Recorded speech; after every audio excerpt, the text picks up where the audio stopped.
from the Sonoma Raceway in Sonoma, California, this is the Verizon IndyCar Series on the Advance Auto Parts IndyCar Radio Network. Well, it's building. We can say that. What? The championship and all of the energy associated with it. The GoPro Grand Prix of Sonoma will be the venue and the race in which we crown a champion for 2017 in the Verizon IndyCar Series. That's far from being decided. Hi, I'm Mark Janes. The green flag is out for practice session number 3 on a day in which we will go qualifying as well. Scott Dixon trailing Joseph Newgarden by just 3 points. Elio Castro-Neves is 22 back. Defending series champion, defending race winner Simon Pagenaud 34 back with the double points paying weekend. There are the obligatory mathematically eligible drivers like Will Power and a few others, but for all intents and purposes, we think it's to be decided among those top 4. Recapping again, Newgarden, Dixon, Castro-Neves, and Simon Pagenaud. Nick Yeoman joins me in the booth. We'll hear from our pit reporters in just a few moments. And Nick, as we said, practice session number 3, and everyone is chasing Team Penske. Most notably, the guy who leads by a scant 3 points, Joseph Newgarden. Yeah, it was impressive yesterday. Team Penske really dominating both practice sessions, especially in the afternoon where we saw a lot of those teams work on the alternate red tires as they try to trim those cars out for qualifying. Team Penske was awful strong, sweeping the top 4 spots. And to see Joseph Newgarden at P1 for both of those practice sessions, 1 and 2 yesterday, that tells me, Mark, that while I remember talking to him before the race at Gateway, and I said, man, as the championship leader, you ever get nervous? I mean, I feel like I'd feel the pressure if I had Scott Dixon and Elio Castro-Neves breathing down my neck. And Joseph admitted, I'm always nervous, man. I'm always geeked up for this stuff. But so far, Mark, he hasn't cracked this weekend. Coming off, he needs a big weekend. Obviously threw away a lot of points with the mistake exiting pit lane at Watkins Glen 2 weeks ago. But so far, so good for the American. As you mentioned, comes in with a very slim points lead. But based on the 2 practice sessions that we saw yesterday, he has to be the guy that you look at as the favorite for the pole today. Pretty clean day so far. A pretty clean weekend, we should say. Pretty clean day yesterday. We say that in terms of offs and cautions. I think the only red flag we had was when a camera crew made their way out onto a secure area where promptly retrieved and then, from what we understand, escorted from the facility. But that said, one thing these drivers have learned now in the time that they have been here, they know where the ragged edge is, and Nick, they test it plenty. The curbing absolutely gets worn out here at this racetrack, and now here, perhaps more than other places where that is the case, as the race progresses, it dirties the racetrack up. It's very dry conditions here, and let's face it, we see, especially you coming off the carousel toward you in turn number 7 on race day.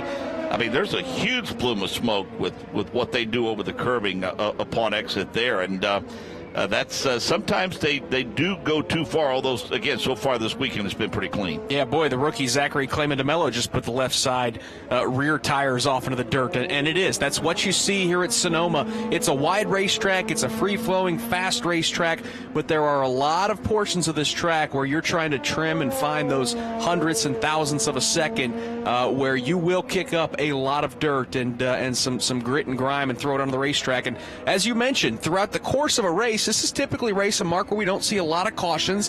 When you get 20, 30, 40 laps into a run and some of that dirt is built up on the racetrack, it can make it very difficult to handle for the drivers, not just in the back of the pack where you've got the dirty air, but for the drivers up front that think they have clean air, but maybe not a clean racetrack.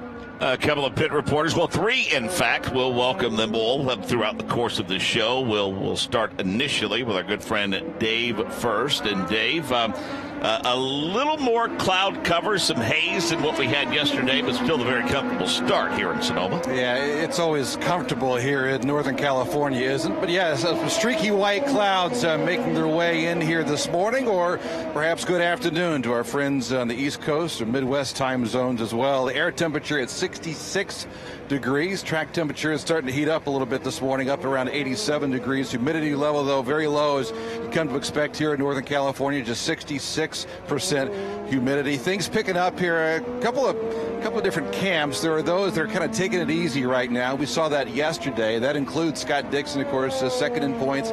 He's inside his DHL Honda right now, but has yet to turn any laps. I saw Ryan Hunter-Ray take his time climbing in his number 28 DHL Honda. Already saw Joseph Newgarden take a couple of laps as well. He's got the left side pod off. The cowling, in fact, is off that, and the HUM, the Hum by Verizon Chevrolet guys are all pouring over the number 2. So perhaps some big adjustments already for Joseph Newgarden here in this practice session. But things were just easing into this Saturday here at beautiful Sonoma Raceway. And let's welcome in another member of our broadcast crew manning pit road to the paddock area this afternoon. Hello, Jay Query. Good morning or good afternoon to you, Mark. Like David said, depending on, I guess, where it is that you are listening, just wanted to kind of go off of what Dave had said. Now, if you listened to any of the afternoon practice session yesterday, this is kind of second verse, same as the first, talking about the tire distribution from Firestone and those Firestone Firehawks, and why it is that at the outset of this session, things are perhaps not as busy as sometimes we see at the beginning of practice sessions. Each team has been given 7 sets of the primary black Firestone Firehawk tires.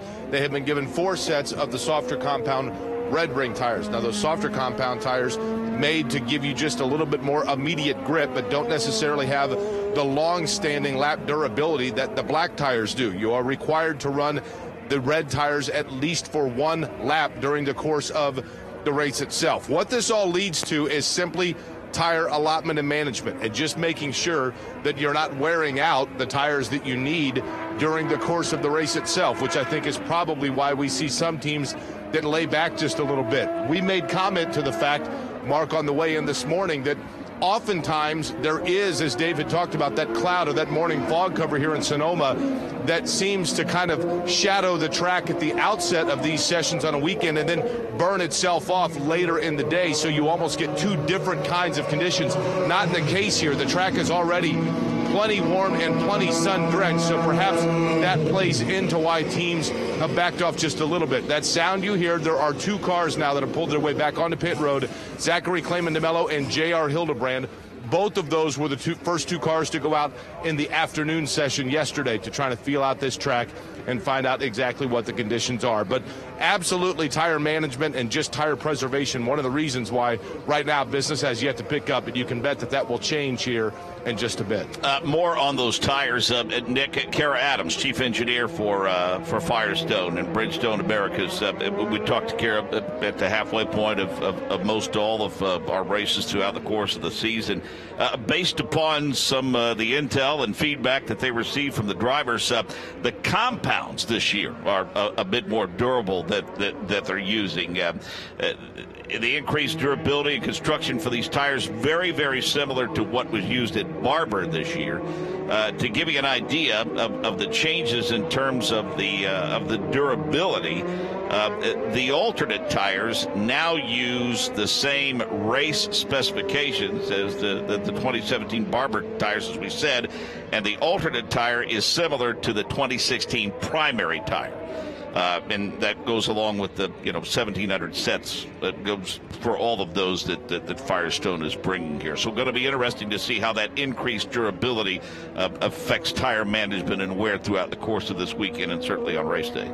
Good shot of Carlos Munoz, who has made his way out on the racetrack pretty early in the session, not seeing a ton of track activity. J.R. Hildebrand's got on the racetrack and turned 4 laps. Zachary Clayman-DeMello turned 4. We did see Elio Castroneves, Joseph Newgarden go out for a quick on and offs or some installation laps. So Carlos Munoz getting a chance, kind of his own private test session right now around Sonoma Raceway. Of course, the racetrack open for everybody, but Mark, it's so much track activity with the 2 test sessions on Thursday, a couple practice sessions yesterday, 1 more practice session right here before we go qualifying.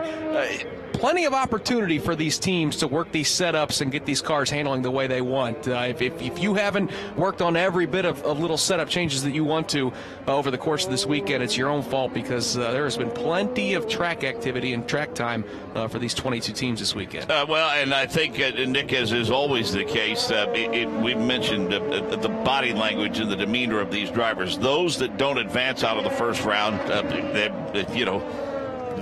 they're almost despondent. Guys are a little less frustrated if they get into the round of 12, but don't make the Fast Six. And the Fast Six usually all feel pretty good about their starting position. I would think, though, that if anyone among the top 4 in points for some reason don't advance out of the first round and certainly don't get into the Fast Six, they're not going to be very happy about it. That's just how much is at stake. Let's go to pit lane. Jake Query standing by. Will Marotti is an interested spectator looking in on the machine of Jack Harvey right now. Of course, Schmidt-Peterson Motorsports. And Will had been a primary sponsor for Oriole Servia in the Indianapolis 500, the 100th running, as a matter of fact, Will. And I remember you saying you were just this kid with a dream of getting involved in the Indy 500. That wet your whistle. You came back and helping out with Mikel Aloshin. The big question becomes then, I see you skulking around, so I think you're putting something together, aren't you? Well, you know, the deal that we had this year, Jake, included Indy and 3 other races. So we're actually on James Hinchcliffe's car with our sponsor today, which is Zipa, which is the #1 selling snoring solution in the country. So they're coming out today. They'll be here for the race tomorrow. We're already talking about next year with them. We've got 2 other really good prospects lined up. So, you know, what our goal is from the year we were with the Oriole to this year was to expand a little bit. Same thing next year. Want to expand a little bit more. We might even like to try to do a full season with somebody next year. That's what I was going to ask you. When you say, you know, putting together a package, do you mean staying on that car with James Hinchcliffe or staying with the team itself? Or, in fact, trying to branch out and, like you did with Oriole, have your own car in the Indianapolis 500 or beyond next year? You know, there's so many variables to this, as you know, and it's so. One of the things I learned quickly, this is so expensive, it's unbelievable. You know, we love Sam, love being with Sam Schmidt. It's been a great relationship. But, you know, we're always open to new opportunities, and so we're probably explore whatever we can do. A big thing is sponsor dollars. Once you've got the dollars, then you can pretty much make your plan. And that's where we're at right now. That seems to be where Sonoma comes into play, because the idea has been not only to crown a champion at this venue, but because of obviously just the entertainment, the restaurant areas around here, that allows for potential sponsors to come in and be able to enjoy the weekend while also talking about plans. Have you found that to be the case about Sonoma? Yeah, I think Sonoma absolutely fits into that category. I would have to say St. Pete and Long Beach as well. Indianapolis is probably the crown jewel for hospitality. There's so much going on. But when you get a chance to bring your sponsors or potential sponsors here, you can really show them a good time. Our guys are out doing the vineyard circuit this morning. You know, they'll be here for qualifying. So it's a great place to meet folks. It's a great place to network and talk about plans for next year. Yeah. Lastly, Will Marotti, again, our guest here. We're down looking in on Jack Harvey's car, getting ready to go out. When you talk about sponsorship, what does IndyCar do in terms of allowing your sponsors to grow their brand and launch their name? Well, the exposure is the obvious thing. You know, you've got a lot of people watching. You've got extremely brand loyal fans. And the IndyCar fans are more brand loyal than most pro sports. The thing is, though, here is the business-to-business connections where people can meet, they can talk, they can maybe end up coming up with a partnership outside of racing down the road that's beneficial to all parties.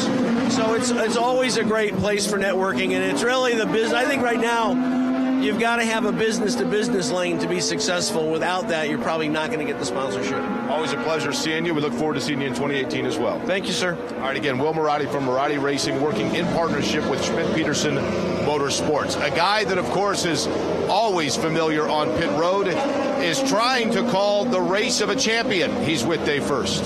Trying to call the race of a champion yet again. My call, Managing Director, Chip Ganassi Racing, helping Scott Dixon once again. See Scott kind of sitting there waiting to go. What's the game plan here? Well, first I want to say congratulations, Dave, for your part in winning the LPGA Pro-Am at the Brickyard a couple of weeks ago. I'm really envious of that. You played in that too. That was fun, wasn't it? But you kicked our ass, so it's okay. I got very lucky. It was really, really fun to do that. At the Brickyard Crossing, which is a gorgeous race golf course. Yeah, you know, what Indianapolis does to promote the brand of the Speedway itself is pretty fantastic. I think today is all about being ready for tomorrow. It's a setup day today for us in lots of ways. We're sitting here on stickers because we don't have a lot of tires to give up early this morning. We'll just see what we have and get ready for a Firestone top 6, Fast 6. Three-point deficit, I should say, heading into the finale come tomorrow. What's the plan? Do you have a game plan outside of maybe just winning this thing? Well, I think the important thing is to race the race. Everybody says that, and maybe that's a little bit cliche, but the reality is that's what you do. And I think we can't afford, I think, on the timing stand to worry about the points. We have to worry about the race. And when we won this a couple of years ago, there was a guy behind on the intercom telling me where we were at a certain part. And about a third of the way through the race, I just told him to shut up. And because I honestly didn't know when we crossed the finish line here 2 years ago if we had actually won the championship. And it was that close. And I think that's what defines IndyCar racing. And it's fun to have a chance to win. Well, when you win here 4 times, as this team has done, and Scott's obviously very successful here, you got a pile of notes to look back on, and certainly that doesn't hurt. No, it helps. It helps a lot. But I think what helps more is the fact that the guys that work for Scott here, all of us on the timing stand, and Scott himself, over the years we've learned to exhale together. And I think that's really the key to being successful is to grow from where you started together. And it's been a great experience to be with Scott for the length of time that we've been with Scott. And I expect Sunday will be a lot of fun. You look over your left shoulder, Dario Franchitti sitting here too. I mean, that helps to have DF on board, right?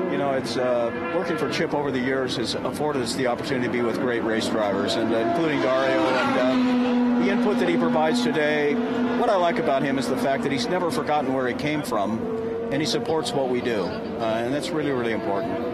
Hey, on behalf of everyone here at the Advanced Auto Parts Radio Network, thank you so much for your access, not only this year, but in years past. And I know for many years to come, you are one of the guys that we truly enjoy catching up with week in and week out, and best of luck in this championship chase here. Well, thanks for saying that. It's all about IndyCar racing for us. You got that right. Thanks a lot. Thank you. Mike Hall, Managing Director, Chip Ganassi Racing. Still, Scott Dixon waiting to go. Haven't seen him turn any laps yet. He's got a set of sticker blacks. Good to go whenever he does hit this 2.3-mile layout, Mark. Good stuff from Mike Hall, as it always is, Nick Yeoman. And, having worked pits for a number of years, the accessibility that Mike Hall gives and the information that he shares.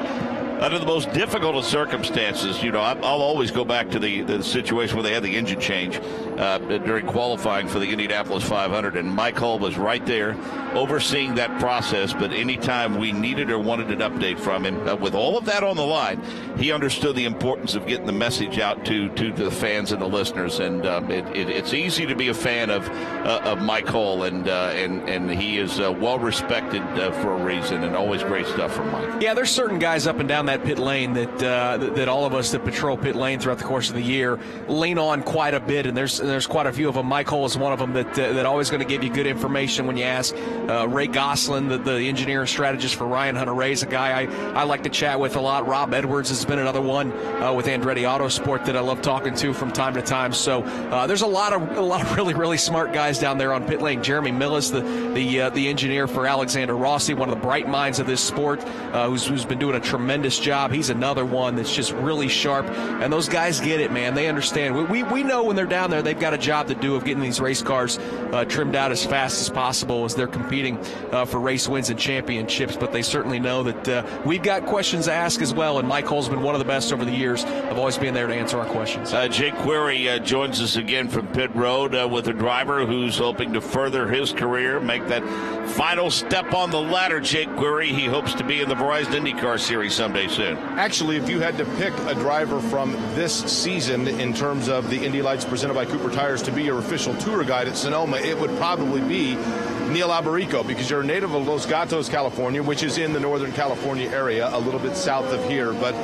you have been an interesting story, Neil, because you truly have taken the Mazda Road to Indy ladder all the way through. 2 years now in Indy Lights. So the question becomes, in terms of Rising Star Racing, what's next for Neil Alberico, and what's your reflection of this past season?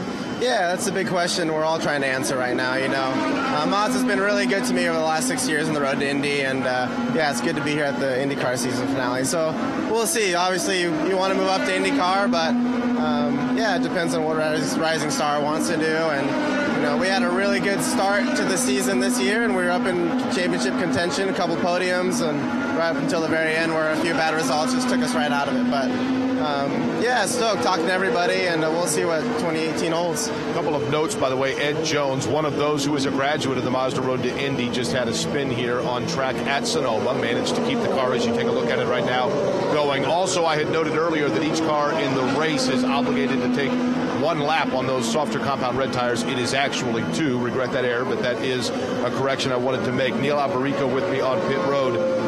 For you personally, in feeling out race cars as you worked your way through F2000, Pro Mazda, Indy Lights, which is the greatest jump? Which from one series to the next had the greatest amount of acclimation necessary? I think the Pro Mazda, the Indy Lights jump was a big one, for sure. I mean, you get a lot more downforce, a lot more tire to work with, bigger braking capacity, and totally different driving style, you know. With the new Pro Mazda coming out next year, we'll see how that helps bridge the gap. But I think the Road to Indy's done a really good job trying to progress drivers through, and you can see it with all the Road to Indy drivers that are in the IndyCar series today. You know, last season you, I think, probably Neil Alberico had to go through one of those things drivers sometimes do, and that is to learn how to deal with sometimes things that were beyond your control. The mechanical gremlin here or there, getting collected at no fault of yours. How difficult was it? Yeah, it's tough, you know, but such is life. It's racing. You hate saying that weekend after weekend, but it happens, and you just have to persevere, drive through it, and do a better job the next weekend. Lastly, can you just tell me about the support that you've received in being able to go through in this particular ladder series to get up into the Verizon IndyCar Series? That's what it is designed for, but both from a financial standpoint and a teaching standpoint. How much support have you received? Massive support. I mean, I couldn't do this by myself. Super blessed. Thank God we got guys like Art Wilmus at Rising Star Racing doing stuff like this for the right reasons to help young drivers succeed, guys who don't necessarily have all the opportunity but have the talent to get there. And he's trying to fix that business part of motorsport, which everyone knows is the tough thing. Lastly, would you return to Indy Lights next year if IndyCar does not open up for you? Absolutely. I mean, I'd love to be in any kind of car whatsoever, and the Lights car is still great to be around. And the Carlin guys are so good. Just being around the IndyCar paddock and keeping your face there and gaining experience and make sure you're ready for IndyCar when that opportunity comes. Appreciate the time as always. Look forward to seeing you next year. Thanks, Jake. That's Neil Alberico from Carlin Racing and the Indy Lights presented by Cooper Tires. Mark? Yep, good stuff, and I like the fact, good head on his shoulders there, and if that's where the opportunity is, not certainly opposed to another trip through the Indy Lights series next year, if need be. Business picking up a little bit. Scott Dixon just left pit road. We expect Elio, Newgarden, Andretti, Pagano to do the same shortly when we come back to Sonoma. You can't take a 700 horsepower Indy car out on the road, but you can take the tires. The new Firehawk high-performance tires from Firestone are built with racing-inspired technology and have better wet and dry handling than ever before. Now the only thing missing is a pit crew. Hi, Dad. Well, that's a start. Find your perfect Firehawk performance tire at your local Firestone retailer. Whatever you drive a Firestone.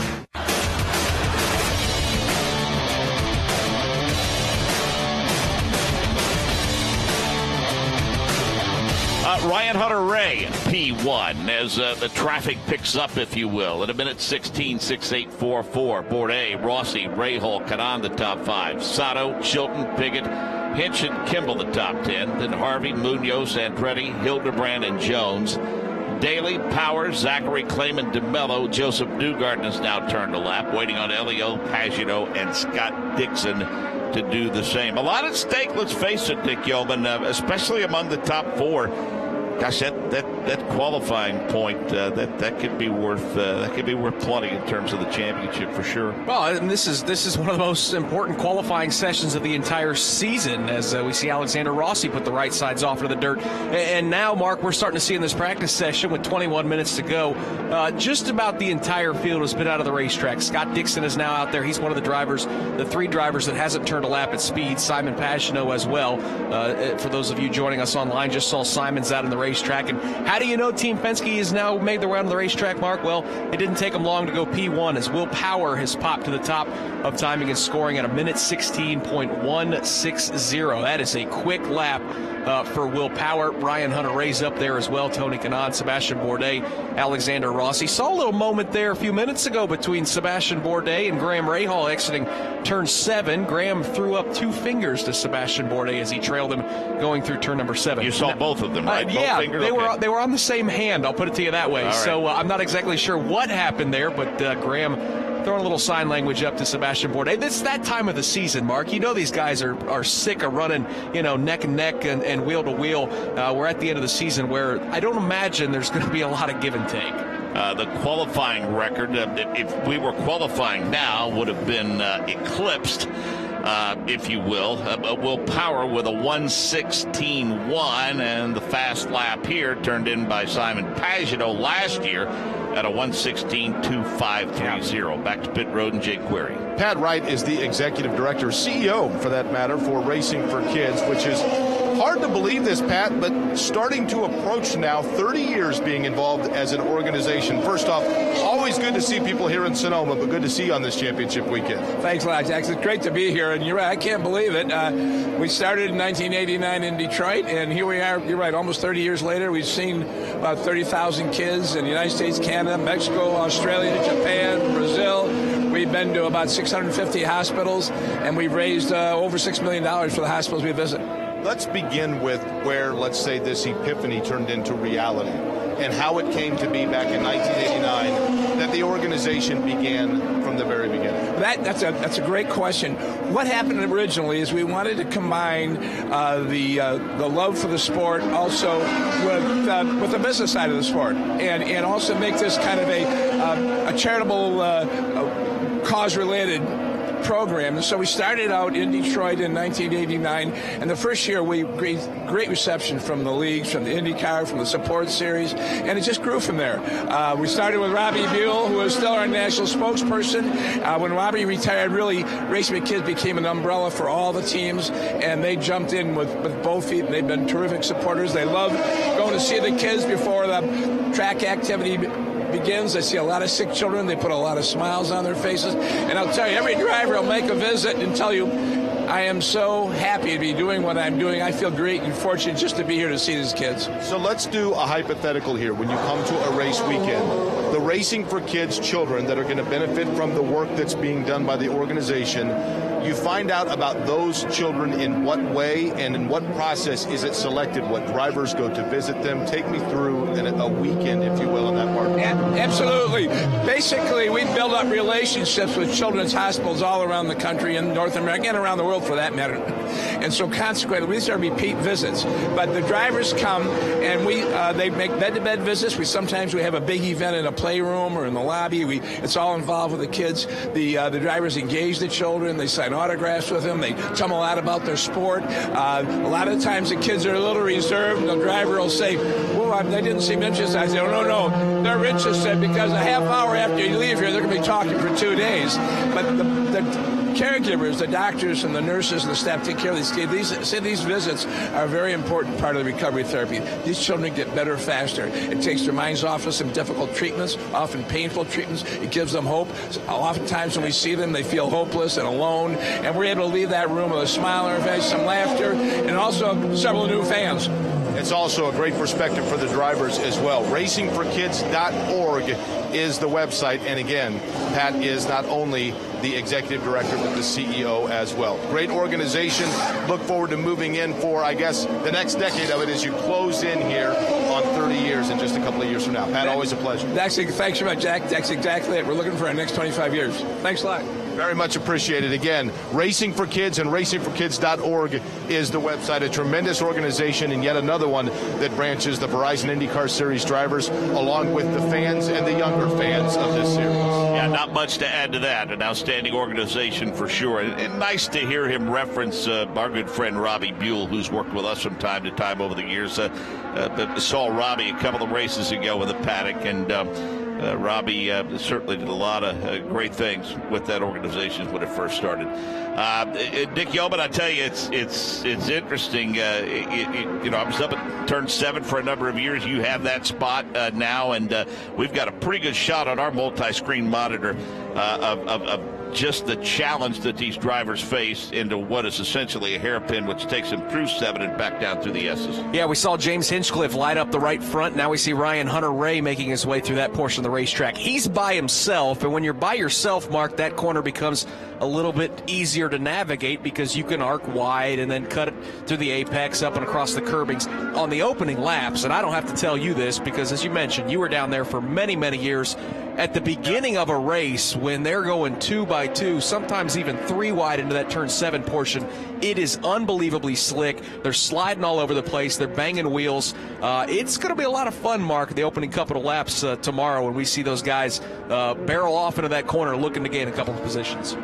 Throughout the course of this weekend, we've had an eye on 2018 while trying to decide this 2017 championship. And one of the announcements earlier this week that we were particularly happy to get was the news that Zach Veach has signed a 3-year deal with Andretti Autosport to be full-time in the Verizon IndyCar Series. Of course, Zach with a couple of Verizon IndyCar Series starts this year, his first Indianapolis 500, a veteran of Indy Lights and the Mazda Road to Indy, also a member of this radio network. He's been a pit reporter, a driver analyst for Indy Lights and the IndyCar Series.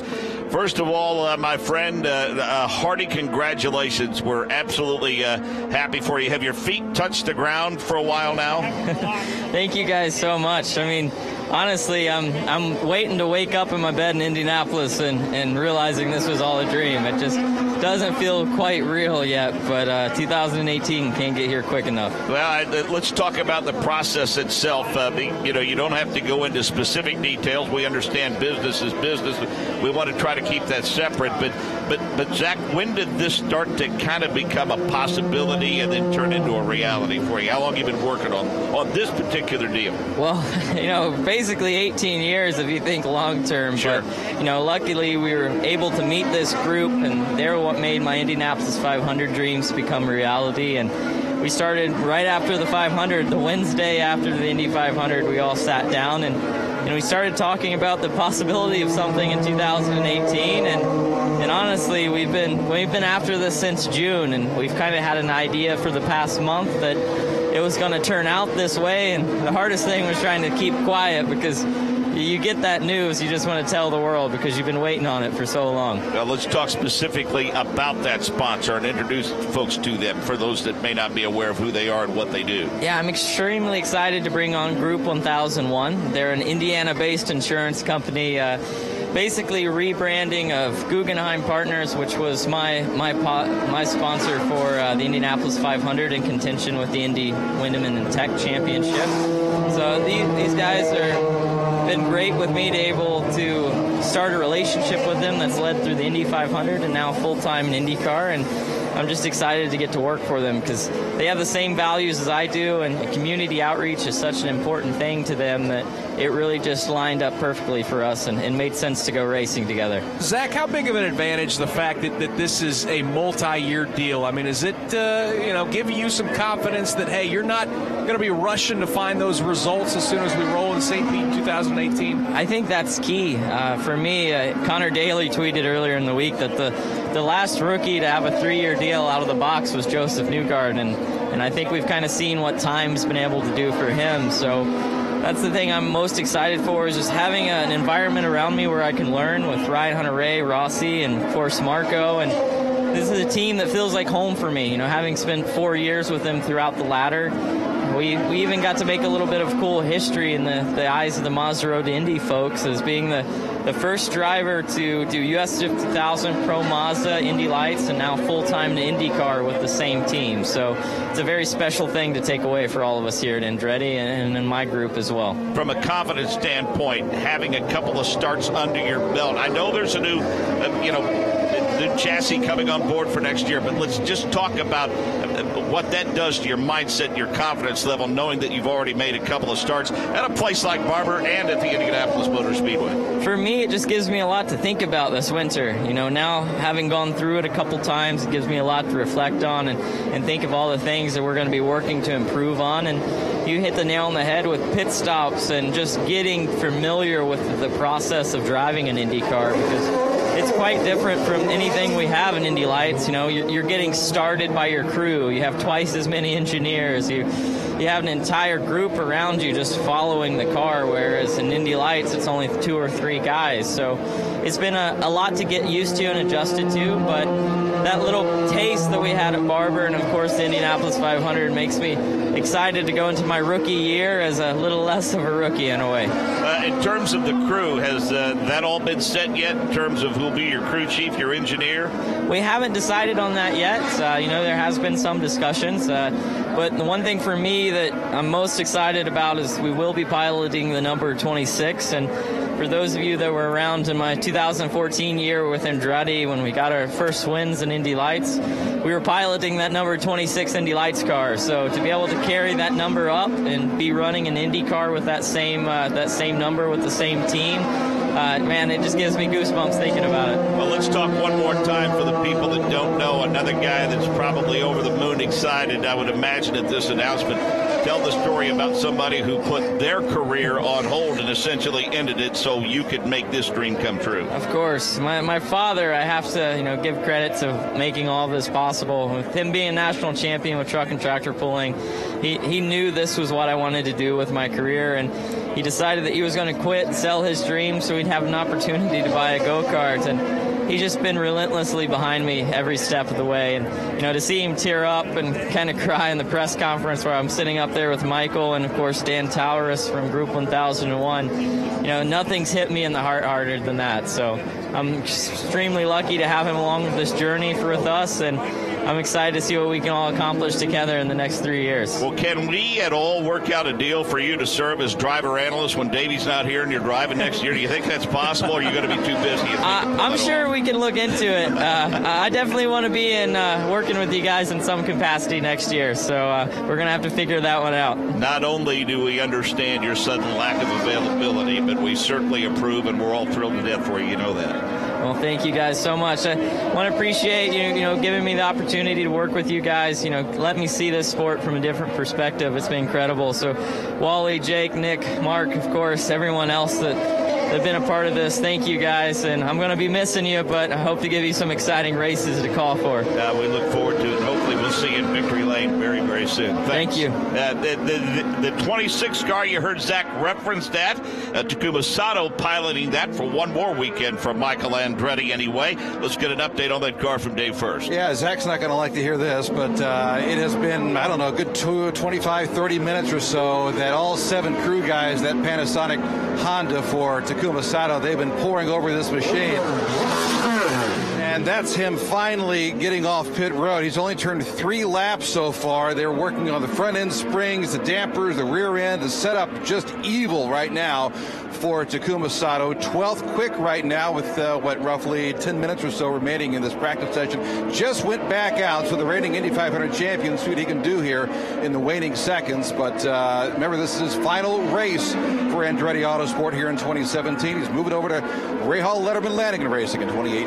Pagano, Dixon, Power, Newgarden, Castro Neves, the top 5. Ryan Hunter-Ray, Marco Andretti, Tony Gaudon, Sebastian Bourdais, Alexander Rossi, the top 10 as practice session number 3 draws to a close. Just a few minutes left here at Sonoma. During the 1969 Indy 500, Mario Andretti's crew couldn't get his tire to come off, so he had no choice but to keep driving on it. That tire held up the whole race and took Mario to the winner's circle. Right, Mario? That's right. If it wasn't for the dependability of Firestone tires, I wouldn't be an Indy 500 champion. Here's to making more champions with the official tire of the Verizon IndyCar Series. Whatever you drive, drive a Firestone.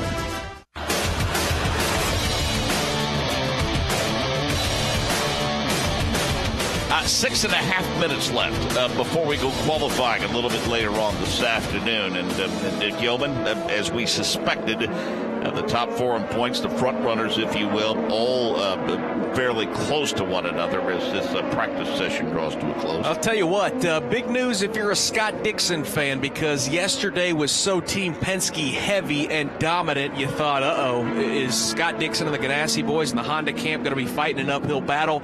based on this practice session, Scott Dixon and that Ganassi crew, the NTT Data crew, looks like they found something, Mark, as Dixon has gone second quick at a minute 16.14. That's just a tenth of a second off of Simon Pagenaud's quick lap. And perhaps most importantly for Dixon, he's faster than Newgarden, faster than Castroneves, who he's certainly battling toe-to-toe with for this championship. So we expected Dixon to be strong. You never want to count the guy out, but Mark, it's a big sign that not only is the driver very competent here, but it looks like that race car is finding some speed here in this third practice. Because of where we are and what's at stake, I don't know that other than the Indianapolis 500, there's been a more, I guess, sought-after pole this season, right, especially among those top four. I don't think you have any interest in even being in row 3 or row 4, quite frankly. I mean, row 2, if you have to settle for that, I think that's doable. But certainly here, as difficult as it can be to pass, you don't want to bobble and have to end up starting, mid-pack or even deeper in the field. But front row starting position, I would think anything outside of that, you're not feeling very good. Yeah, track position is huge, and so is clean air. Usually, you can set sail once you get out front here at Sonoma. And then, of course, the fact that I mentioned earlier, we don't usually see a ton of full course cautions, so a lot of times things can get a little spread out, and it gives you that little wiggle room. Hey, if you have a slow pit stop, instead of being a 7 or 8 seconds, it's 9 to 10 seconds. That can be cushioned a bit if you're starting up front. So it's everything. And then, of course, Mark, the fact that there is a bonus point on the line certainly gets magnified when you're looking at a championship battle that is as tight as it is, with the top 4 separated by 36 points. We've talked to some of the drivers that we expect to see in the Verizon IndyCar Series very, very soon. For our final warm-up tomorrow, we'll have Kyle Kaiser with us, the Indy Lights champ. And Kyle's doing something that's pretty interesting as we speak. We're right next door to race control as Hinch has stopped on the racetrack. Looks like he looped it around. But Kyle Kaiser is in race control right now, Nick, and he is watching this session on race control. And now it's time to really learn and prepare yourself for the Verizon IndyCar Series. And it's interesting to see him take this opportunity to be there in race control and watch these drivers go around the course. Yeah, it's very, very valuable. And he is, like the rest of us, currently looking at James Hinchcliffe, who is pointed, Mark, in the wrong direction after a spin here at Sonoma with 3.5 minutes to go. All the drivers buzzing by to his driver's right. And the engine apparently running on that 5 car. Probably, Mark, I would assume just waiting for a clean spot. Right. Because the track is so darn busy right now. It looks like 3/4 of the field is out on the racetrack here for these final few minutes. Now Hinch found a clean spot. He'll light up those rear tires and get that aero car pointed in the right direction. As we mentioned, you can dirty up the tires a little bit and dirty up the racetrack as we're getting a look at the replay and the spin. But, Nick, one thing's for sure. In terms of getting off course, this race course is probably as forgiving as any that we race on in terms of having an opportunity to get quickly back out onto the course. Yeah, I would say that's a pretty fair statement. Obviously, on ovals and street courses, there are always going to be very unforgiving walls and safer barriers, and this is one of the more wide racetracks that you have that doesn't have a ton of really tight one groove portions of the racetrack where you will make the mistake. That doesn't mean these guys don't push it and use every inch of this racetrack, and even for a lot of them kick up a lot of dirt by pushing the limits a little too far. But this is a racetrack, Mark, where you can find some multiple grooves, some different ways around the corners, and certainly if you drive into a corner a little too deep or you don't get a great exit, a lot of times there's going to be a little bit of racetrack to help you out. Well, want to welcome in another member of our broadcast crew this week, and I guess for lack of a better term, he's a member of our West Coast Bureau, if you will, the longtime voice of the San Jose Sharks, and we are absolutely pleased to have him with us each and every year. He's getting ready for hockey season, in fact, but covers motorsports throughout the course of the year as well. And again, we're happy to have him back with us in Sonoma. We say hello to Dan Rusanowski. Dan? Well, hello, Mark, and hello, everybody. Really a lot of sentimental favorites coming into this weekend. One of them, of course, Helio Castroneves, who can capture the title if he gets a victory and has everything work out for them. And, of course, Alexander Rossi, also a Northern California native, somebody everybody is going to have a lot of attention on. But what the drivers are also looking at, obviously, is the judicious use of tires, as you guys have been alluding to. And I've been noticing Helio Castroneves going back out on the scuffed blacks, not getting a lot of time out there necessarily in the last 15, 20 minutes. And in fact, they made a front spring adjustment just a few moments ago before he went out back onto the circuit. So I think the interesting part of this race might not be in turn 7 or turn number 11. It might be in turn 2 of the very first lap of the race, given what's really on the line for everybody in this particular weekend, with the 104 points on the board, the double points race, and the fact that the Penskes are expected to be at the very top of the qualification field. Could be some surprises, but I think the biggest surprise could potentially be in that very second turn. Yep, no question, Dan. Another place that could easily decide the race and has had an impact throughout the course of the season in terms of who's leading and when. I don't think there's ever been more pressure on the pit crews than there will be this weekend, Nick, because this pit road can be very tight and very unforgiving. Well, yeah, and you look down from our vantage point, and Scott Dixon is pitted right in front of Joseph Newgarden. Helio Castroneves just a couple stalls back, so it's going to be awful tight. But Dan brings up a great point, Mark, because let's say these times hold up, and this is our qualifying order for Sunday. You've got the top 5 in points starting 1 through 5, and you better believe that climb up the hill through turns 1 and 2 is going to be unbelievably dramatic, as none of those drivers are going to want to give an inch, because you want that track position early on. I think we're going to see a little wheel banging, Mark, at the start of this race on Sunday. And you also have 1 or 2 drivers, the top 3, in fact. 1:16.0329. At a 1:16.1454. Talk about Pagano, then Dixon. Will is at a 1:16.1609. Nick, that's not far from a 1:15. And they're all incredibly close, too. The top 4 separated by 26 100ths of a second. But the storylines, Mark, is what gets me this weekend. For all of the top 5 drivers, for Joseph Newgarden, it's a situation of the future is now, as this young American, is looking to write that first chapter in his legacy. For Scott Dixon, that's one of the all-time greats that is putting his name up there with the likes of A.J. Foyt and Al Unser and Rick Mears and Mario Andretti. For Helio Castroneves to try to win the championship at 42 is incredible. For Simon Pagano, trying to go back-to-back, the first driver to do that since 2011. And then for Will Power, Mark, if he can somehow win this championship, it'd be one of the great upsets and comebacks in IndyCar history if he can pull it off. So just storylines are plentiful here in Sonoma, and I think it's going to make for a fabulous finale here in Northern California on Sunday. Someone we haven't mentioned, results dating back to Toronto, a 2nd, a 6th, a 3rd, a 6th, and a 1st. The driver of the 98 car, Alexander Rossi. I know he's 12th quick right now, but no one has been hotter than Alexander Rossi to close out this season. And again, firmed up his deal with Andretti Autosport, firmed up his deal with Napa, expanded that, in fact.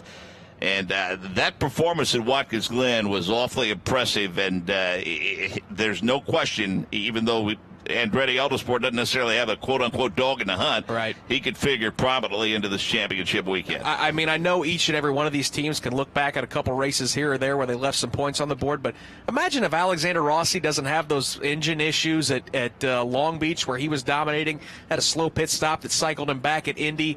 I don't think it's crazy to think that Alexander Rossi is going to be an early favorite in 2018. Of course, the Penske drivers are going to be up there in Dixon. We expect them to be strong in 2018, but Rossi's going to be a guy, Mark, that I think is going to contend for the 2018 championship for sure. Another guy that, all in all, has had a good season, and again, he has a teammate this weekend. Expects to have Takuma Sato, I think, as a teammate full-time next year.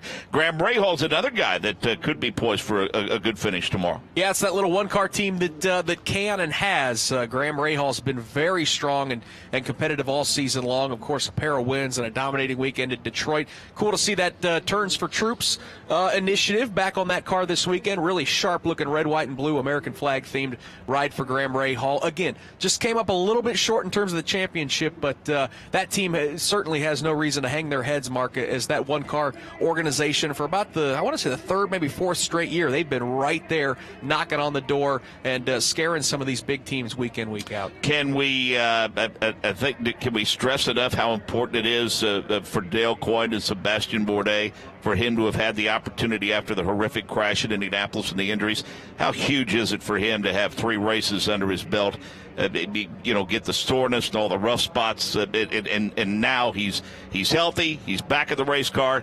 That's got to make a huge difference moving towards 2018. Yeah, for sure. That team, to have him paired back up with Craig Hampson, and certainly the results that they showed early in 2017 were very promising. They were championship contenders early on the season. Right off the bat. So it's impressive, and glad to see Sebastian Bourdais back in the race car. Let's hear, Mark, though, from the fastest driver in this session, Dave First. He only turned 8 laps, but Simon Pagenaud, P1 at the end of practice 3. Yeah, what does that say? He only needs 8 laps, and he finishes P1 in this practice session, almost a minute 16 flat. How would you assess your practice? It was good practice. It's track record beaten from last year. Yeah, right? It's incredible, especially on the hard compound. So track's fast. The DXC car has been good all weekend. It's just me trying to put the lap together. Certainly I feel more and more comfortable as the weekend goes on. So this afternoon is money time, and that's when we're going to have to really lay it down. But I'm very happy with the car. Qualifying, I mean, anywhere we go, qualifying is important, sure. Especially here, though, at Sonoma, isn't it? Yes, it's a very abrasive surface. So if you're in the wake of someone, you have a lot of tire degradation. So it's very hard to follow. If you're in the lead, it's a lot easier to manage your tires and get away. Toughest part of this track is where? Everywhere. You have to be on point everywhere. It's so tough because you have some really high-speed corners blinded. And you have to be inches precise, and then you have some hairpins and chicanes really slow, so the car setup never suits each end of the track, and you have to adapt to it. So it's a compromise, isn't it? Yeah, it's a compromise. Very difficult to get right. Good luck in qualifying today. Thank you. Yep, Simon Pagenaud, P1 here this morning and/or this afternoon. He trails Joseph Newgarden, his teammate, by 34 points heading into this finale tomorrow. Nick, that's one of the few times you will ever hear a driver say that you have to be good everywhere. I mean, normally there's one particular area where you simply must be fast. Long Beach is the hairpin, and different places. That's it. That's very, very interesting, and speaks to the challenge that this course presents for the finale. Yeah, so many different corners where the balance of that race car is thrown around from the left front to the right rear, different elevation changes, lots of G loads and G forces that these drivers feel. So it's definitely the type of racetrack. It's not like a Pocono where you give up at a certain part of the racetrack. You got to try to find a good place around this racetrack and be fast all the way around. And so far, Team Penske and Simon Pagenaud have done just that here this weekend in Sonoma. 1:16.0329 time for Simon Pagenaud. Dixon at 1:16.1454. Power at a minute 16:09. Newgarden and Castroneves the top 5. Sato, Rahal, Hunter Ray, Andretti, and Kanaan the top 10. Bourdais 11th quick. Rossi 12th, Chilton 13th, Kimball 14th, Ed Jones 15th, Spencer Pigot 16th, James Hinchcliffe 17th, Jack Harvey 18th, and 19th was Carlos Munoz, 20th Connor Daly, 21st J.R. Hildebrand, and 22nd Zachary Clayman DeMello. Well, coming up next, we have qualifying. That'll be at 3:30 Pacific, 6:30 Eastern this afternoon. I'll be joined by our driver analyst, Davey Hamilton. Nick and Jake will be out on the course, calling about 9 of the 11 turns here. Dave First and Dan Rusanowski will have all the action on pit road. A glimpse at Sunday, the warm-up session at 11:30 tomorrow. Again, Indy Lights champion Kyle Kaiser will be in the booth for that. Dan Rusanowski, Jake Query, and some others may join us as well. And then flag-to-flag coverage of the season finale at 3 p.m. Pacific, 6 p.m. Eastern. The director of the Advanced Auto Parts IndyCar Radio Network is Wally Levitt. On-site production and engineering by Rick Evans. Dan Rusanowski, Dave First, Jake Query. We're on pit road today. Thanks to Dick Yeoman for joining me in the booth. I'm Mark James. So long for now from Sonoma Raceway.